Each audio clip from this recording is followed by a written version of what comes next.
வணக்கம். என் பேர் கௌதமி. நான் குன்றத்தூரில் கோவூரில் பெசில் கார்டன்கிற ஏரியாவில் தான் இருக்கேன். இப்போ ஒரு 4-5 வருஷமாக தான் அங்கே இருக்கேன். அந்த ஏரியா வந்து ஒரு டெவலப்பிங் ஏரியா தான் அந்த ஏரியா. ஸோ காலி மனைகள்லாம் இருக்குது. மழை வந்தால் தண்ணி வரும், தண்ணி தேங்கும் அப்படிங்கிறதெல்லாம் தான் இருக்குது. நான் இல்லைன்னு சொல்லவே இல்லை. பட் அந்த மாதிரி தண்ணி ப்ராப்ளம் வந்திருக்கும்போது போன வருஷம் ரொம்ப ஜாஸ்தியான அந்த ஒரு மழை வரும்போது எங்கள் ஏரியாவில் ரொம்ப தண்ணி இருந்தது. சிமெண்ட் ரோடு வந்து அப்போ தான் போட்டிருந்தாங்க. அப்போ போடும்போதே வந்து அந்த ஒரு ஏரியா, அந்த ஒரு இடம் மட்டும் வந்து கொஞ்சம் தாழ்வானதுனால அந்த என்ன சொல்கிறது, அங்கே தண்ணி வந்து தேங்கிட்டே இருந்தது.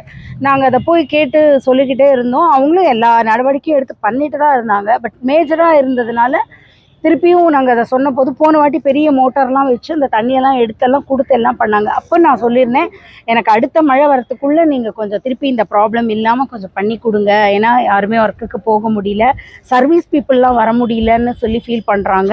அதே மாதிரி பால்காரங்க வந்தால் ஒரு 5 லிட்டர் பாலோடு அவங்க விழுந்துட்டாங்க. நானே தண்ணியில் அப்படியே அந்த பாசி பிடிச்சதுனால நானே விழுந்துட்டேன். ஸோ இதெல்லாம் நடந்ததுனால அவங்கக்கிட்ட கேட்டிருந்தேன். ஸோ அவங்க பண்ணி கொடுக்குறேன் அப்படின்னு சொல்லியிருந்தாங்க. ஸோ எங்களோட தலைவர், எங்களோட ஏரியா கவுன்சிலர் அந்த தலைவர்கிட்ட போய் நான் திருப்பியும் சொன்னபோது அவங்க அது ஏதோ ஜல்லி மாதிரி ஒரு இதை வந்து அந்த இடத்த ஃபில் பண்ணுறதுக்காக கொண்டு வந்து போட்டாங்க.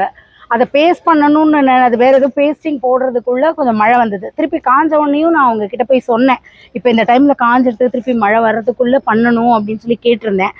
அப்போது பண்ணுறேன் அப்படின்னு சொல்லி எனக்கு எதிராக தான் சொல்லி ஃபோன்லாம் பண்ணி எல்லாம் பண்ணாங்க. பட் அது வந்து பண்ண முடியல.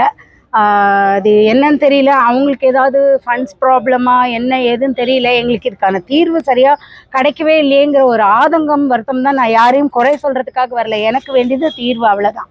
ஸோ என்னோடய ஏரியாவில் இருக்கிறவங்களும் நிம்மதியாக போயிட்டு வரணும். எல்லாம் இருக்கும். சுற்றி வர குப்பையெல்லாம் க்ளீன் பண்ணி கொடுத்தா நம்ம இருக்கிற இடத்த நம்ம வந்து சுத்தமாக தான் வச்சுக்கிறோம். அதையும் மீறி ஒரு பப்ளிக்கான ஒரு சில இடத்துல சில குப்பைகள் இருக்கும்போது அதுக்கு நாங்கள் ஒன்றும் பண்ண முடியாது. இந்த அமைப்பு தான் பண்ணி கொடுக்கணும் இல்லையா? அதனால தான் சரி இங்கே வந்து நம்ம அதை கொடுத்துட்டு போகலாம். சப்போஸ் எங்களோட ஏரியாவில் இருக்கிற கவுன்சிலர் அந்த அமைப்புக்கு வந்து ஏதாவது ஃபண்ட்ஸுக்கு ஏதாவது ப்ராப்ளம்லாம் இருந்தால் கூட இவங்க அதை சரி பண்ணி எங்களுக்கு பண்ண வச்சுருவாங்கல்ல. எங்கள் தலைவர் பண்ணி கொடுத்துருவார் கண்டிப்பாக. ஸோ நன்றி. இந்த தீர்வுக்காக தான் வந்திருக்கேன். நான் காஞ்சிபுரம் அந்த கலெக்டர் ஆஃபீஸ்க்கு வந்து கலெக்டர் அம்மா கிட்ட மனு கொடுத்துருக்கேன். கண்டிப்பா இதுக்கு வந்து உடனே இப்போ இந்த மழைக்கான நடவடிக்கையெல்லாம் அவங்க இம்மீடியட்டா எடுக்கிறாங்க அப்படின்னு சொல்றாங்க. நிறைய இடத்துல எடுத்துக்கிட்டு தான் இருக்காங்க. 100% ட்ரூ தான். ஸோ இப்போ அதை உண்மையாவே நான் நம்பி எனக்கும் அந்த தீர்வு கிடைச்சிருங்கிற நம்பிக்கையில நான் இப்போ இங்கே வந்திருக்கேன். கண்டிப்பா